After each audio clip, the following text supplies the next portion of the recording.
Now available in paperback and Kindle Unlimited, Isis, Imitation of Life. The Goddess Next Door helps a young black girl overcome racism during the era of Jim Crow in this Golden Age Isis series adventure. Get Isis, Imitation of Life in paperback and Kindle Unlimited today. A couple of weeks ago, your Barnes & Noble announced a campaign to celebrate Black History Month by launching so-called diverse editions of classic literature.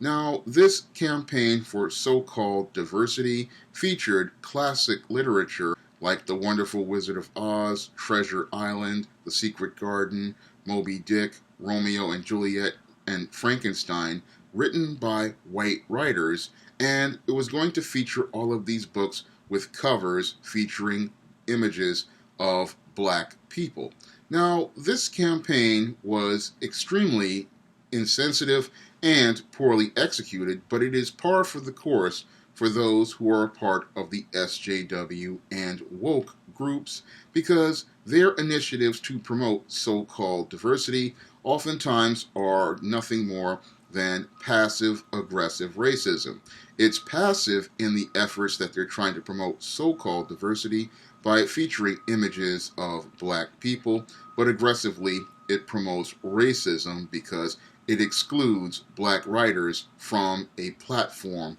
on Black History Month. And that's the big problem with this whole diverse editions so-called campaign, is that it's not a celebration of Black History Month, it is a promotion of white supremacy. And the reason why it's a promotion of white supremacy is because here we have one of the leading bookstores in America, and instead of them trying to make an effort to reach out to new black writers like myself and get us some exposure in their stores by featuring our books in their stores so that their customers can discover new black authors for Black History Month and help readers find new books from new black authors like myself. What they want to do is take some books by some white writers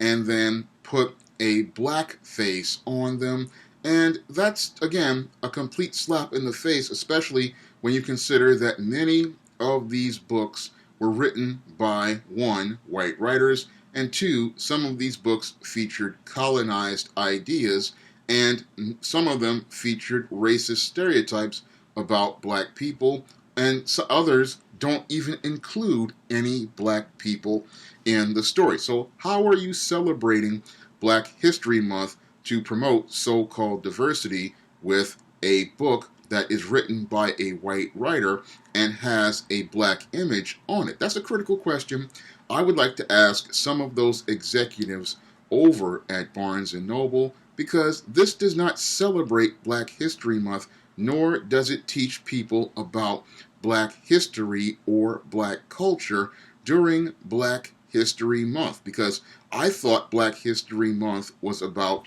teaching people about the contributions that black people have made throughout the years to society and celebrating those contributions to society in numerous fields. And in the world of publishing, I would think that your Black History Month would be celebrated by not only promoting the works of classic authors, but also celebrated by promoting the work of new independent authors like myself in venues like your Barnes & Noble. Now, if your Barnes & Noble, again, was really serious about promoting diversity, they would have been going out and looking for authors like me, Sean James, and looking for our work to feature and display in their stores. But your Barnes & Noble, really, like many of the people in the publishing industry, isn't really serious about trying to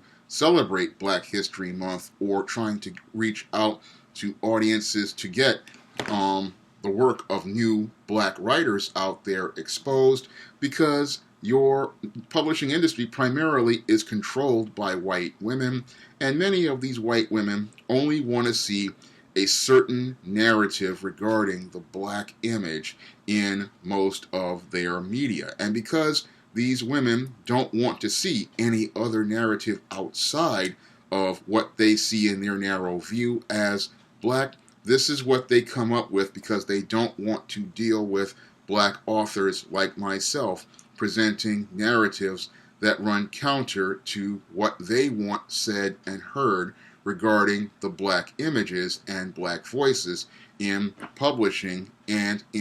on the shelves of bookstores. So to keep real black voices off the shelves of their bookstores, what they did was decided to come up with this whole diverse editions campaign, which was passive aggressive in being passive in saying that they were all about diversity, but aggressively they were looking to block black authors from coming to the Barnes & Noble marketplace, because all of these books are readily available in these systems out here and can be easily ordered from places like Amazon and brought to stores like Barnes & Noble. And your Barnes & Noble could make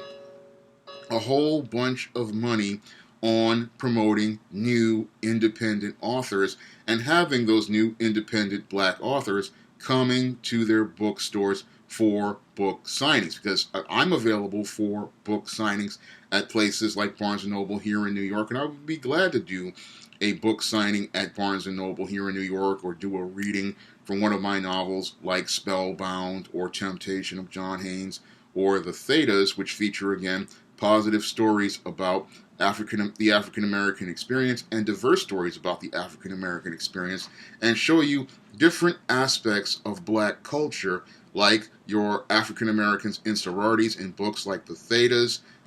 African American fantasy with The Temptation of John Haynes, or the African American goth subculture in a book like Spellbound. Again, 3 novels that could easily be featured in a Barnes & Noble and easily help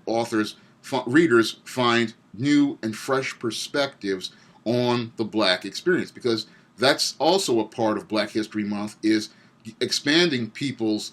viewpoints and culture. It's not just about celebrating the past, like what I did with the book Isis Imitation of Life, where I had the goddess next door help a young girl overcome Jim Crow in the 1930s. It's also about giving people a broader perspective and a broader understanding of black culture, because Black History Month is not just about the past history, it's also about other parts of history that were not explored as related to the black experience. And we didn't get an opportunity to get that from your Barnes & Noble with this passive-aggressive campaign, instead of them looking to broaden their perspective on the black experience by contacting an independent black author like myself. They decided to go the woke route, which was, we're going to put these black images on these books and call it a day, which is some of the laziest things people could do. And it was a complete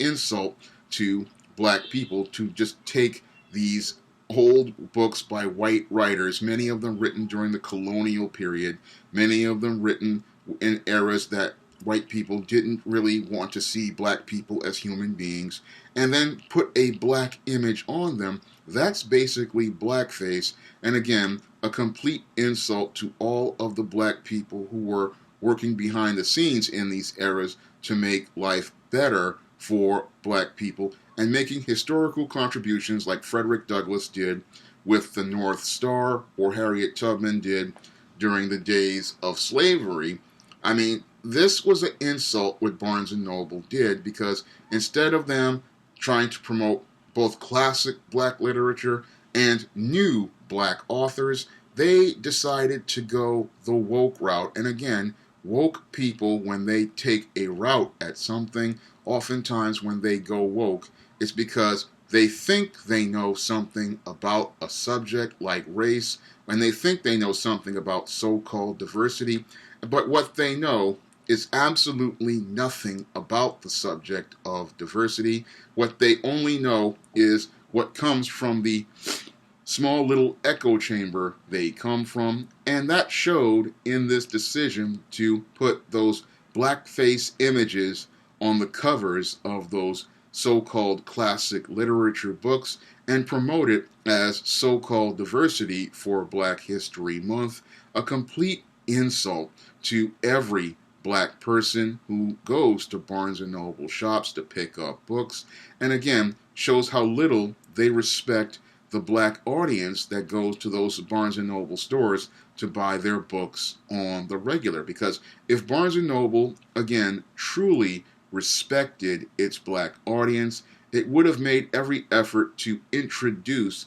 the audience to new Black authors and help them get their work to the marketplace and help them get their books to readers, and also let readers meet them in public and let the readers meet these authors so that they could share fresh perspectives and fresh takes on Black culture, Black history, and show them fresh pictures of the Black experience so that they could see that the Black experience is not just something that's in the past, it is something going on in the present, and we have not even scratched the surface as related to Black History Month, and we have not really even scratched the surface as even to Black history. We only see Black history primarily through the lens of white people and white supremacy, and they only look at the small contributions of a handful of people,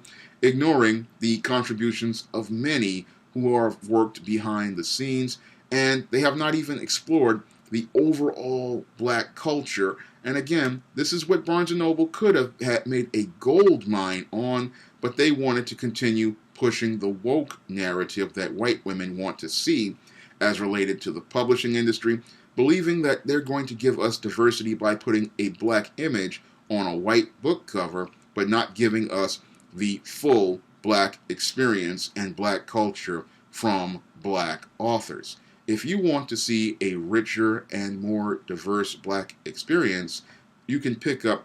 many of my SJS Direct titles, like The Thetas, which shows you a Black sorority, Spellbound, which takes you into the world of the Black goth subculture, The Temptation of John Haynes, which takes you into the world of African American fantasy, the Isis series, which features the adventures of the goddess next door, the Esteem series, which features the adventures of Hell's aspiring angel, the John Haynes series, which features the adventures of the man who rules the world, and many other books in the SJS Direct imprint. All of these books are available on Amazon.com in paperback and Kindle formats, and they will show you a richer picture of the African American experience and Black culture. And I wrote 2 books specifically to show you a picture of Black history: Isis, Imitation of Life, which shows you a picture of life during Jim Crow and shows you the positive contributions Black people were participating in during Jim Crow, and Esteem, the Sands of Time, which shows you life in ancient Egypt for Black people. You can get all of those books on Amazon.com and get a fresh and unique take on Black culture and the Black experience. And if you want to help me be able to continue putting great covers on the books of the SJS Direct imprint, you can donate to my Patreon, my PayPal, or my Cash App by clicking the links in the description box. That's all I have to say for this video. You can comment, rate, and subscribe. Now available in paperback and Kindle Unlimited, Esteem, The Sands of Time. It's action and adventure in ancient Egypt in this terrific teen time travel romance. Get your copy of Esteem, The Sands of Time at your favorite online bookseller today. Now available in paperback and e-readers, Spellbound, A Darker Shade of Black. Get your copy today at your favorite online bookseller.